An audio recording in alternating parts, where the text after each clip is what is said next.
감사하겠습니다. 예수께서 부활하셨습니다. 네.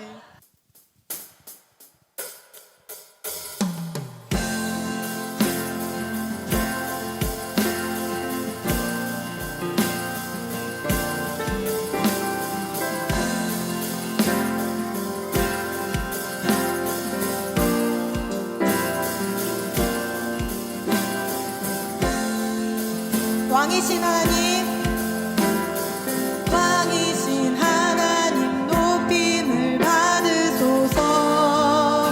찬양하리라 영원히 높임을 받으실 그 이름 찬양하리라.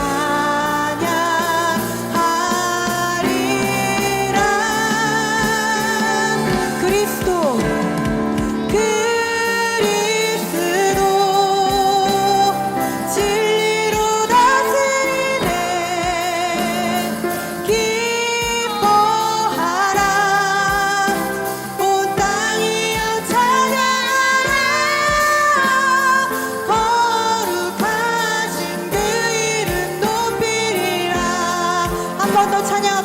왕이신 하나님, 왕이신 하나님 높임을 받으소서. 찬양하리라 영원히 높임을 받으실 그 이름 찬양하리라.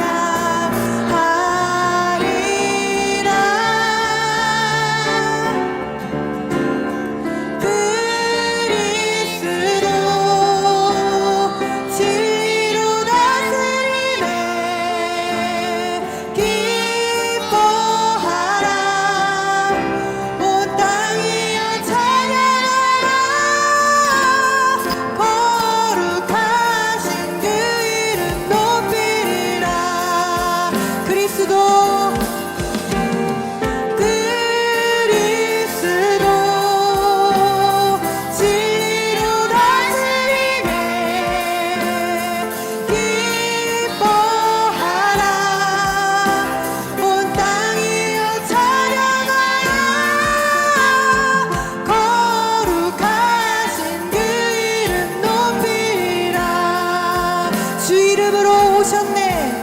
주 이름으로 오셨네. 모든 자를 자유케 눈 먼저 보게 하시네. 주님의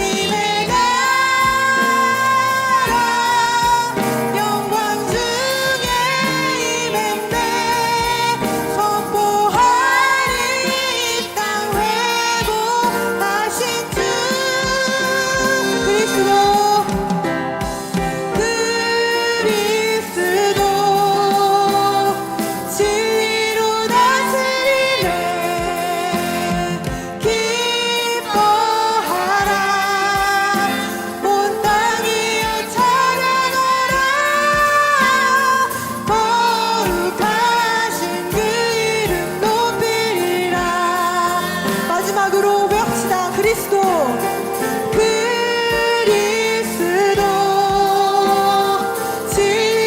다스리네. 기뻐하라 온 땅이여 찬양하라. 거룩하신 그 이름 높이리라. 거룩하신 그 이름 높이리라. 거룩하신 그 이름 높이리라. 한 번 더. 거룩하신 그 이름 높이리라. 거룩하신 예수 그리스도만을 위하여 함께 찬양하며 나아갑시다. 아멘.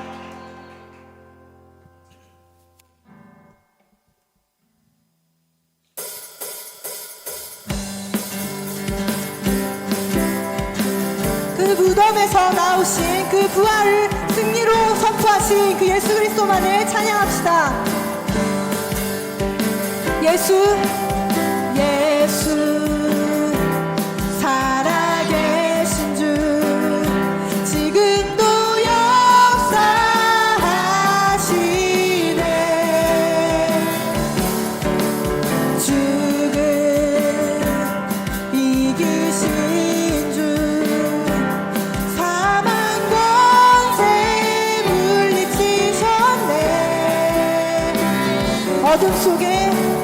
어둠 속에 같이 누리는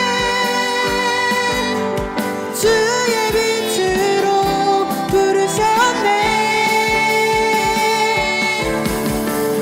할렐루야 살아계신 예수님, 그 무엇도 비교할 수 없네. 할렐루야 할렐루야 부활하신 어린 양, 나 영원히 주 찬양하리. 다시 한번 고백합시다. 예수 살아계신 주, 지금도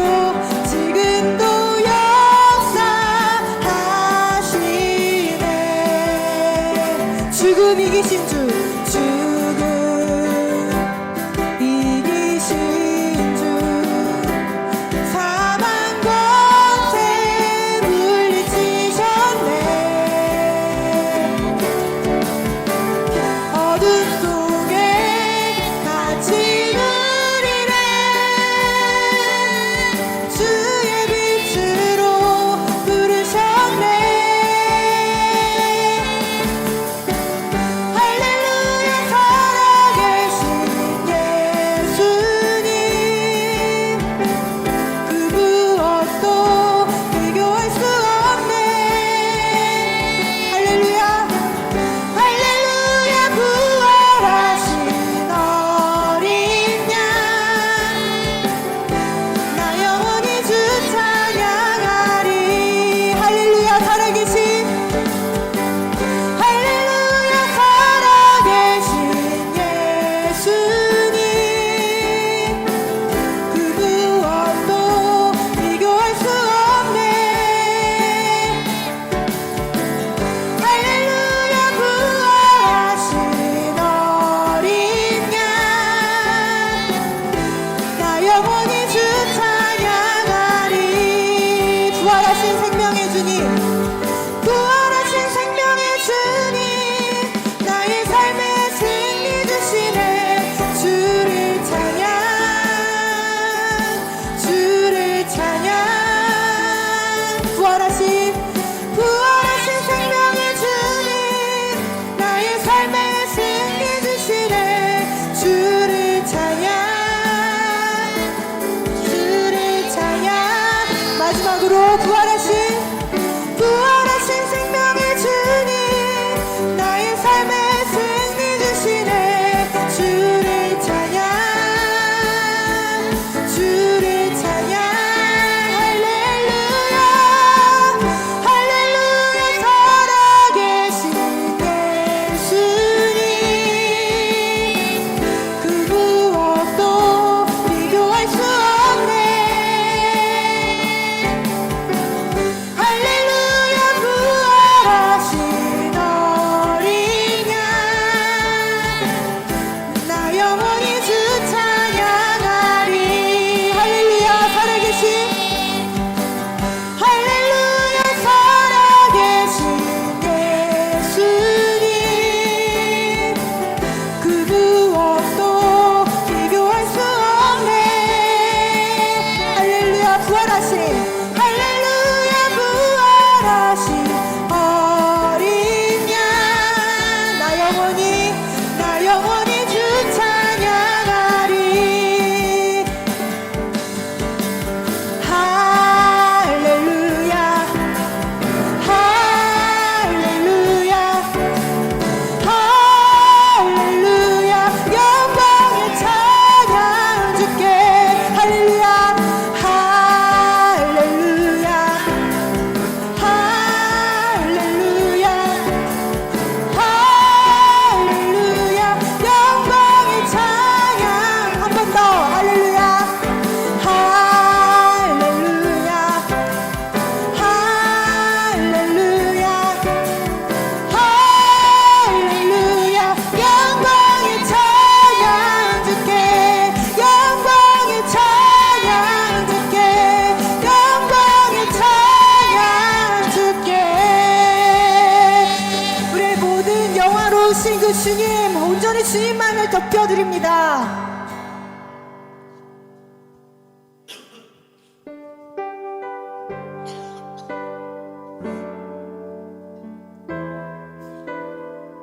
예수 그리스도께서 이 땅에 오신 이유는 어떤 것도 아닌 죄에서 우리를 건지시기 위하여, 숨을 쉴 수 없었던 우리가 그 천국 소망, 하늘 소망을 바랄 수 없었던 우리를 죽음을 이기시기 위하여 이 땅에 오셨습니다. 그 사실 하나만을 기억하며 이 찬양 함께 고백하며 나아가겠습니다.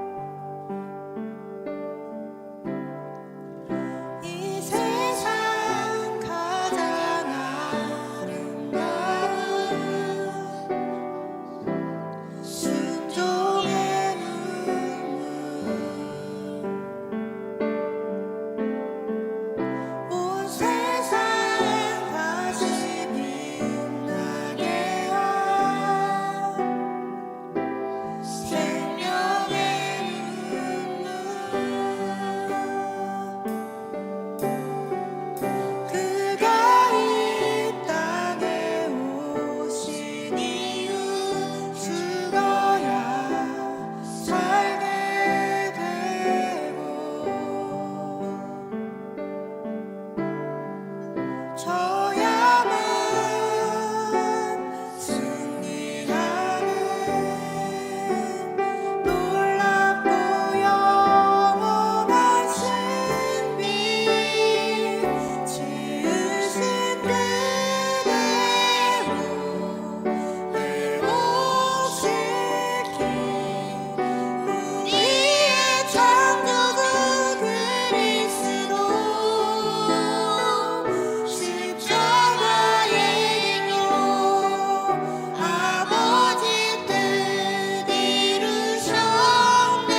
모시기 우리의 창조주 그리스도 십자가의 길로 아버지 뜻 이루셨네. 뜻 이루셨네. 그가 이 땅에 오신 이유 이제 우리에게 맡겨진 그 소망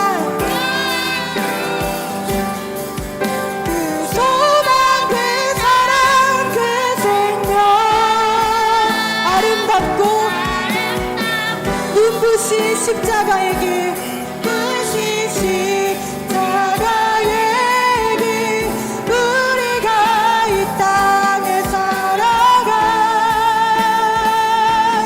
이유 우리 시간 함께 기도하며 나아갈 때 하나님 예수 그리스도 우리 다 함께 한 목소리로 읽도록 하겠습니다. 마가복음 16장 1절부터 8절입니다. 시작. 안식일이 지남에 막달라 마리아와 야고보의 어머니 마리아와 또 살로메가 가서 예수께 바르기 위하여 향품을 사다 두었다가 안식 후 첫날 매우 일찍이 해 돋을 때에 그 무덤으로 가며 서로 말하되 누가 우리를 위하여 무덤문에서 돌을 굴려주리오 하더니 눈을 들어본즉 벌써 돌이 굴려져 있는데 그 돌이 심히 크더라.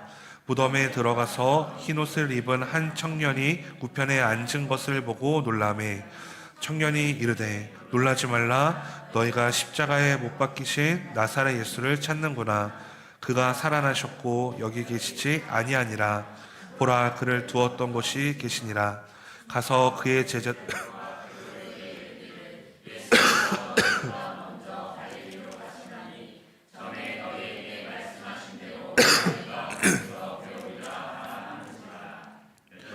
혹시 놀라 떨며 나와 무덤에서 도망하고 무서워하여 아멘. 네, 우리 힘차게 옆사람과 이렇게 선포하기 원합니다. 하나님이 당신의 마음을 여실 것입니다. 하나님이 당신의 마음을 여실 것입니다. 아멘. 오늘 말씀은 마가복음 16장 1절부터 8절 말씀으로 부활하신 예수 그리스도라는 제목 가지고 함께 말씀을 전하도록 하겠습니다. 여러분 고난주간을 보내고 우리가 부활주일을 맞이했습니다. 금요 예배 때도 제가 잠시 말씀드렸지만 고난주간을 보내면서 그리고 특별 새벽 예배를 인도하면서 하나님께 참 감사했습니다. 죄와 사망의 길에서 우리를 건져주시기 위해 목숨을 바쳐 구원해 주시는 그 은혜가 너무 감사했기 때문입니다. 우리는 연약해서 죄와 사망의 길에서 벗어나려고 했지만 우리에게는 죄를 이길 만한 능력이 없습니다. 그렇죠? 우리가 우리의 죄를 스스로 해결할 만한 능력이 없는 존재죠. 그런 우리를 이끌고 예수님은 자신이 그 십자가의 길을 대신 감당하셨습니다. 사랑하는 여러분, 저는 고난주간을 보내며 문득 이런 생각을 하게 되었습니다. 누가 나를 대신해서 자신의 목숨을 바쳐 사랑할 수 있을까? 누가 나를 대신해서 자신의 피를 흘려 사랑할 수 있을까? 그리고 나라고 하는 존재가 과연 예수님의 이 크신 사랑을 받을 만한 자격이 있을까라는 질문을 하게 되었습니다. 하지만 예수님은 그런 자격 없는 나를 사랑하셔서 나를 위해 자신의 목숨을 바치시는 그 사랑을 우리에게 주셨다는 사실입니다. 우리가 고난주간이 지났다고 해서 이 사랑을 잊지 않길 원합니다. 나를 향한 예수님의 사랑은 내가 살아가는 데 있어서 가장 큰 힘과 능력과 소망이 됨을 잊지 마시기 바랍니다.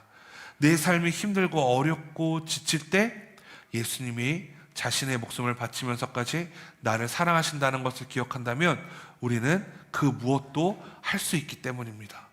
그 사랑을 기억하는 드림교회 성도님들이 되시기를 간절히 소망합니다. 사 여러분, 예수님이 부활하셨습니다. 아멘. 아멘. 무덤을 이기시고 승리하셨습니다. 우리가 명절 때 산소를 가잖아요. 그렇죠? 산소를 가보면 대부분의 산소들이 이쁘게 이렇게 뭐라고 하죠? 그거를 미리 가서 깎고 막 이쁘게 하는 거. 벌초하죠. 네, 벌초하잖아요. 그래서 산소들이 잘 정리되어 있고 또 산소들 앞에 대부분 다 좋은 돌로 만들어진 이 비석들이 놓여져 있습니다. 작년 가을에 제가 아내와 아들과 서울흥이라는 데를 다녀왔습니다. 여러분 서울흥 가보셨습니까?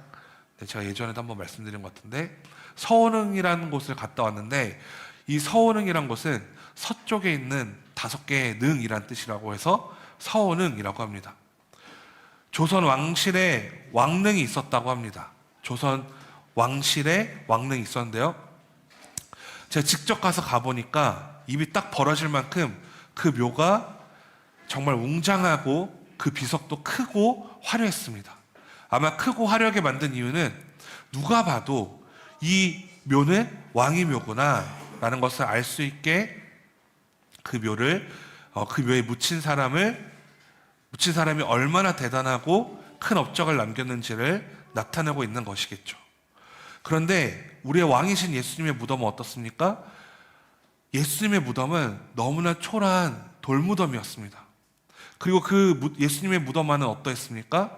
예수님의 무덤은 비어 있었습니다. 사람의 무덤은 빈 무덤이 될 수 없습니다. 살아있을 때 아무리 왕이었다고 해도, 또 살아있을 때 있었을 때 가진 것이 많았다고 해도, 또 살아있었을 때 하고 싶은 것을 다 하고 살았던 사람일지라도 사람의 무덤은 절대로 빈 무덤이 될 수 없습니다. 하지만 예수님의 무덤은 빈 무덤이 되었습니다. 왜냐하면 예수님께서 부활하셨기 때문입니다. 아무리 무덤 주위가 화려하고 멋진 비석들로 가득 차 있어도 사람의 무덤은 빈 무덤이 될 수 없지만 예수님의 무덤은 돌 무덤이더라도 그 무덤은 예수님이 다시 살아나셔서 빈 무덤이 된 것입니다. 사랑하는 여러분, 우리에게 있어서 중요한 것은 예수님의 무덤은 예수님이 부활하셨기 때문에 비어 있었듯이 예수님을 통해 구원받은 우리도 나의 자아와 나의 뜻이 비어져 있어야 할 줄 믿습니다. 비어져야 승리하는 것입니다. 왕의 무덤들 화려하게 장식되고 크고 멋지게 비석을 세워놔도 그 안에는 생명이 없기 때문에 여전히 비어있지 않죠. 하지만 예수님은 그 안에 생명으로 인해 그 무덤이 비어있을 수 있었던 것입니다. 내가 예수님을 믿으면 그 안은 비어지는 것입니다. 그렇다면 예수님께서 부활하셨다는 것은 우리에게 어떤 의미가 있을까요? 오늘 본문을 통해서 함께 살펴보길 원하는데요. 오늘 본 말씀 또한 오늘 큐티 본문 말씀이기도 합니다. 예수님께서 십자가에 못 박혀 돌아가신 후에 아무도 예수님을 장사하지 않았습니다. 그래서 아리마대 사람 요셉, 여러분 요셉의 이름은 성경에 많이 나옵니다. 예수님의 아버지, 육의 아버지인 아버지도 요셉이죠. 그래서 앞에 아리마대라는 것은요 지역 이름이에요. 그래서 요셉이라는 사람이 어떤 사람인지를 구분하기 위해서 아리마대 사람이라고 구분 지은 것이죠. 그래서 어쨌든 아리마대 사람 요셉이 빌라도에게 가서 예수님의 시체를 달라고 하죠. 아리마대 사람 요셉은 예수님의 그 시신을 가져다가 천으로 쌌습니다. 그리고 아무도 사용한 적이 없는 바위를 쪼개서 만든 새 무덤에 예수님을 모셨습니다. 그래서 하나님의 아들이신 예수님, 자신에게 아무런 죄가 없지만 모든 사람을 위해 죄의 문제를 해결하기 위해서 이 땅에 오셔서 십자가에서 죽음을 당하신 예수님, 이 일은 너무 위대하고 감사하고 말로 형용할 수 없을 정도로 엄청난 일인데 돌아가신 예수님은 너무나 초라하게 천으로 쌓여져서 바위를 쪼개 만든 무덤에 모시게 된 것이죠. 우리가 서운응이나 왕의 묘를 보는 것과는 너무나 차별된 모습입니다. 자, 그러면 예수님은 분명히 십자가에서 못 박혀 죽으시고 요셉이라는 사람이 예수님의 시체를 가져다가 큰 무덤에 분명히 장사를 지냈기 때문에 예수님 지금 어디 계셔야 되는 거예요? 돌무덤에 계셔야 되는 거예요. 그런데 막달라 마리아와 야고보의 어머니 마리아와 그리고 살로메라는 사람이 새벽에 예수님이 계신 무덤으로 향해 갔습니다. 당연히 돌무덤에 계실 줄 알았던 예수님이었는데 그들이 돌무덤에 도착하자 너무나 놀랄 일이 벌어졌던 거예요. 바로 예수님의 시신이 모셨던 무덤이 열려 있었던 것입니다. 열려 있었어요. 왜 놀랄 수밖에 없었냐면 무덤을 막고 있던 돌의 크기와 무게가 사람이 쉽게 옮기기 힘든 크기와 무게였기 때문입니다. 이것을 본 여인들의 마음은 어땠을까요? 3절에 이렇게 말합니다. 우리 3절 다 함께 읽어보겠습니다. 16절 3절 시작. 서로 말하되 누가 우리를 위하여 무덤문에서 돌을 굴려주리요 하더니. 아멘. 마이크 볼륨 좀만 내려주세요. 네. 누가 우리를 위해 무덤에서 돌을 굴려주겠어? 라고 서로 걱정하며 말했던 거예요. 여러분, 이 걱정은 예수님의 부활하심을 기억하지 못했기 때문에 나오는 걱정입니다. 이들은 예수님의 무덤을 예수님을 믿지 않는 사람들이 망가뜨렸든지 아니면 예수님의 시신이 잘못됐든지 너무 걱정되기 시작했고, 예수님의 부활하심에 대해서 설마하는 마음으로 무덤 안쪽으로 들어갑니다. 여러분, 무슨 말인지 이해되셨어요?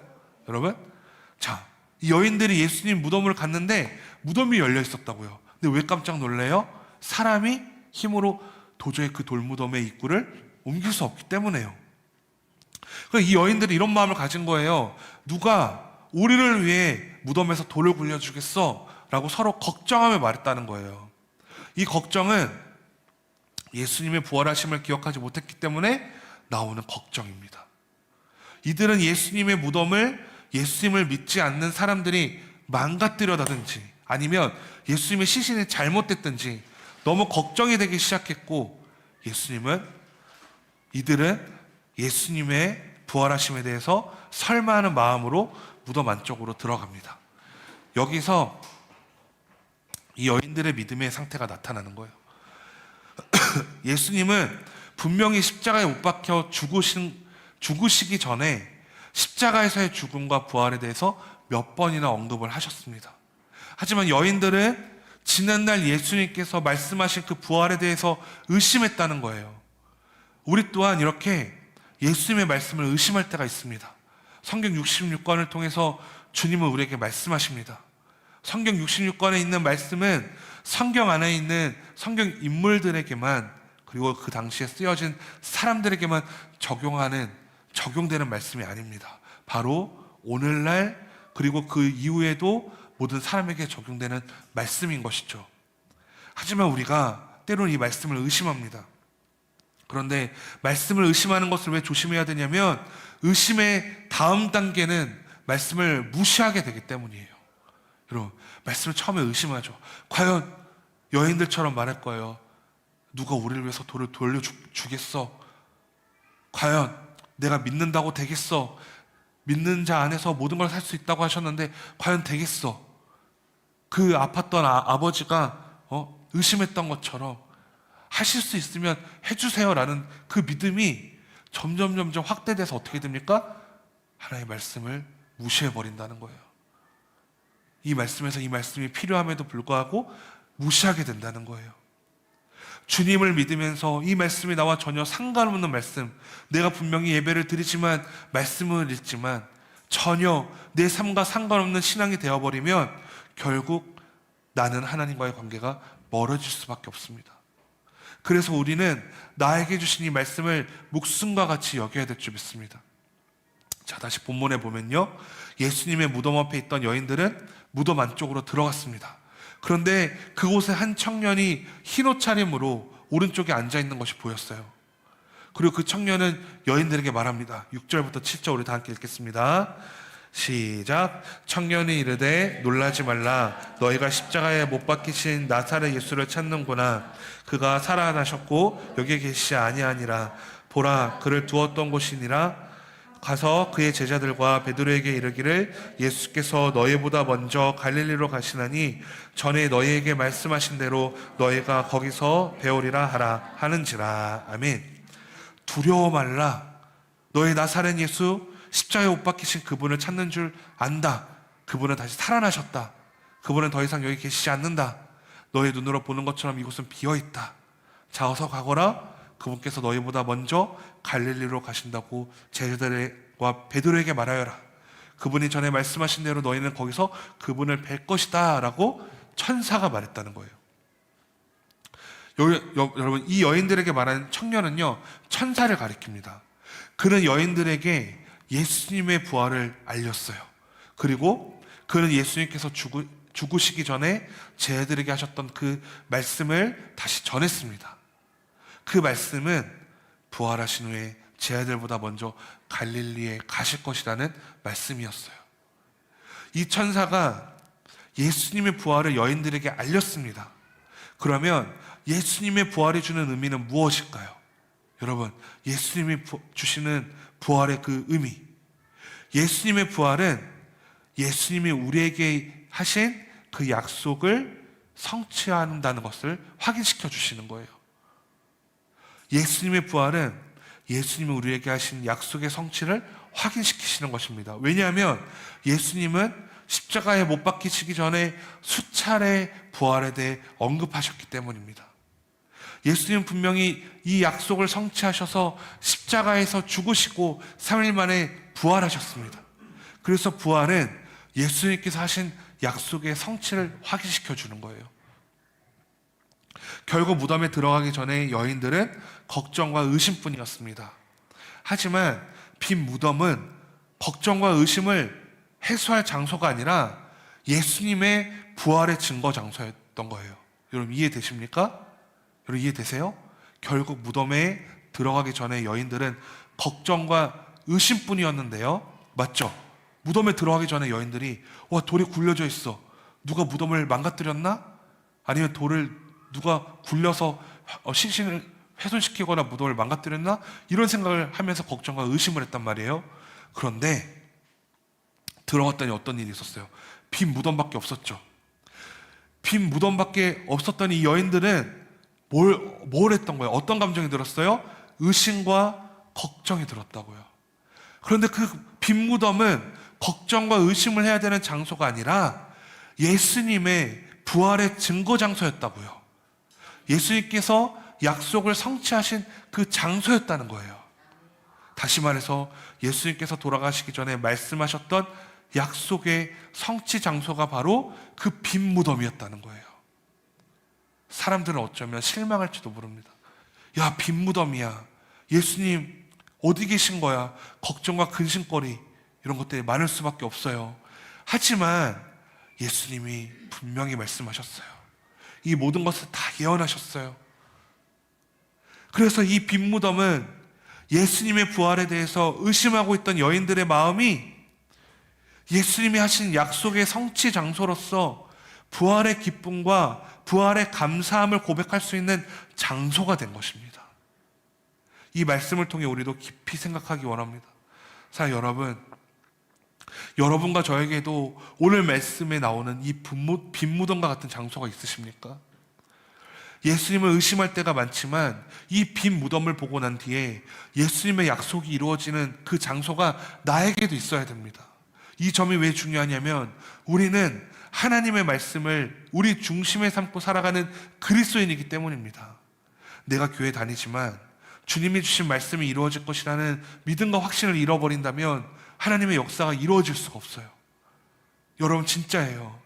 간절하게 여러분들에게 고백합니다. 말하고 싶습니다. 여러분, 우리가 저 문을 열고서 교회를 왔지만요, 정말 내 안에 주님이 주신 말씀으로 이루어질 것이라는 그 믿음과 확신이 없다면요, 내 삶에 아무런 변화가 일어나지 않아요. 내 삶에 아무런 열매가 일어나지 않아요. 정말 교회 열심히 다니지만 나의 믿음은 더 이상 발전이 이루어질 수가 없겠죠. 여러분, 하나님의 말씀이 여러분의 삶을 변화시킨다는 것을 믿으십시오.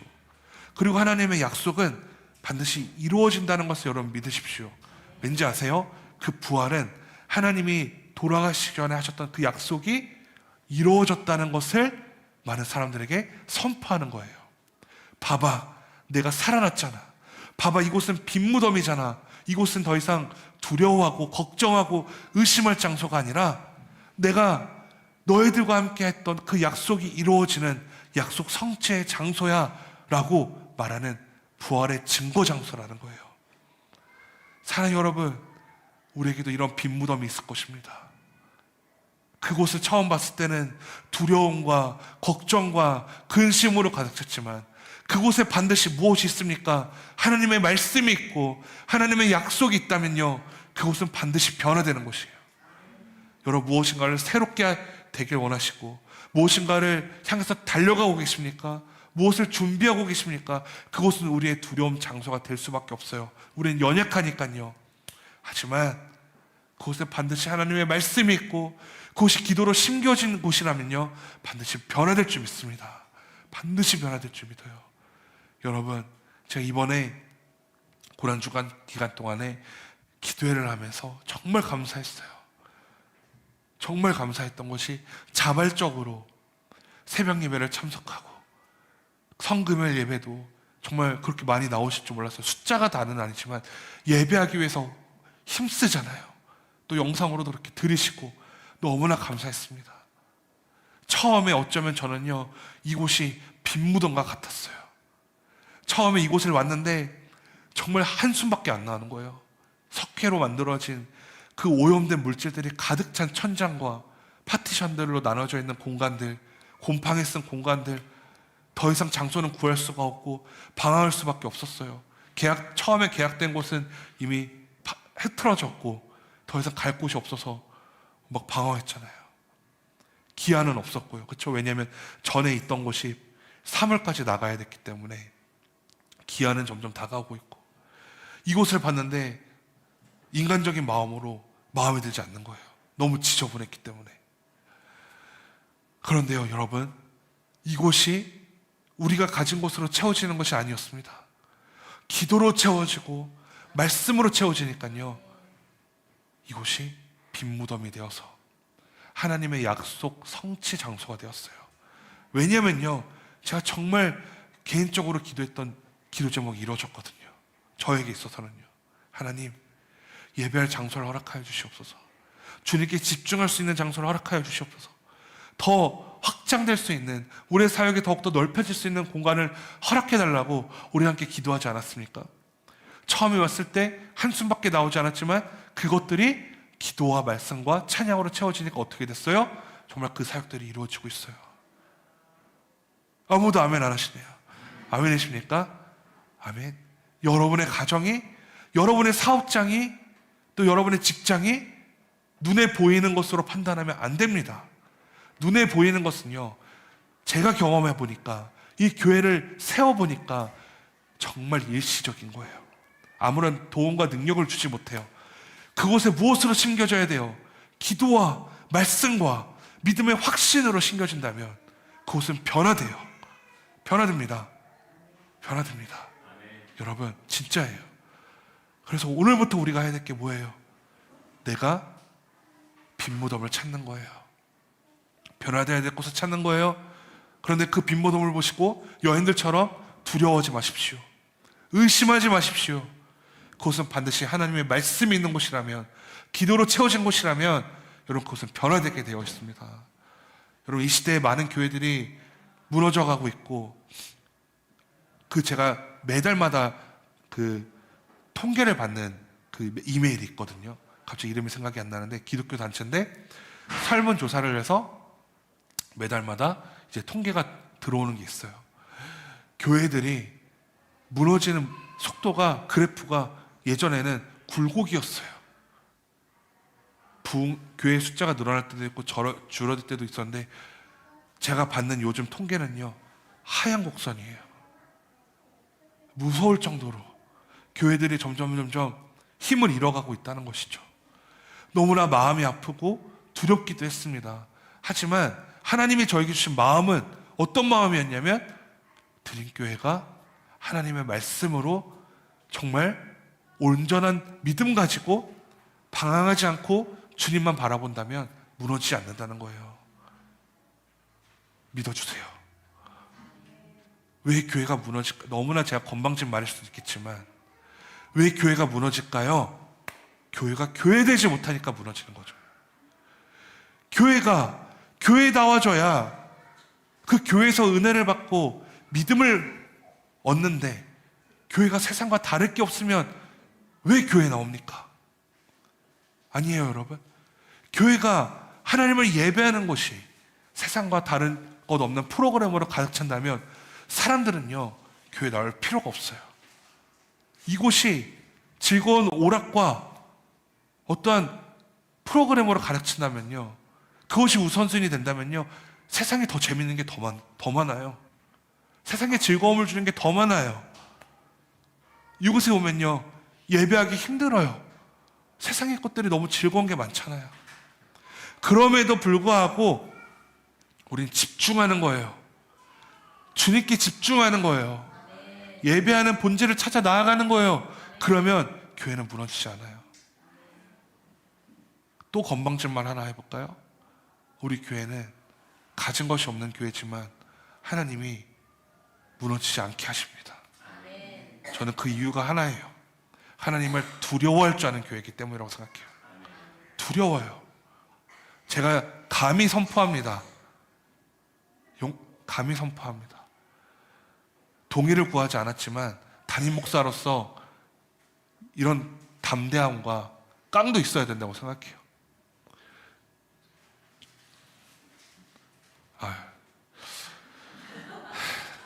주중에 한 가정이 헌금을 하셨어요.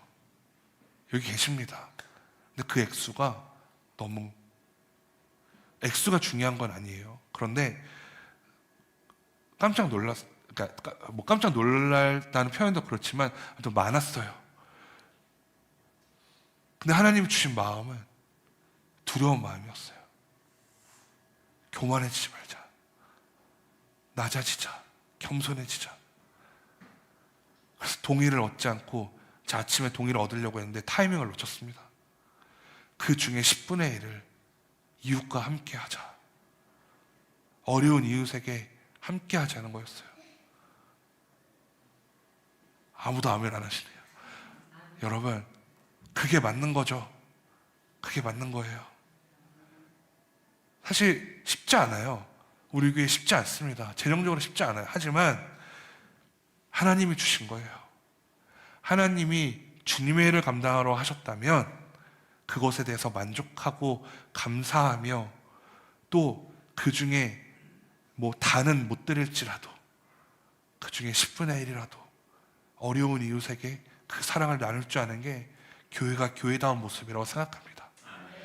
그걸 결단하는데 제 허벅지를 쳤습니다. 제가 너무나 후회된 게 그 결단을 하면서도요 3-4번 생각이 드는 거예요. 야, 이거 10분의 1 하면 나중에 또 재정이 어려울 때 어떻게 하지? 그때 후회되지 않을까? 근데 하나님 주신 마음은 아니었어요. 감사하게도 아니었어요. 2번, 3번 생각했는데 그때 돼서 하나님이 또 교회를 쓰신다면 하나님 채워주실 거라고 저는 믿기 때문에 정말 그래요. 그래서 이번에 부활주일 헌금과 함께 그 금액을 어려운 이웃에게 함께 했으면 좋겠어요. 제가 그분들께는 이따가 제가 나중에 다시 정중하게 말씀을 드리고 그렇게 진행하려고 합니다. 여러분, 행복하지 않습니까?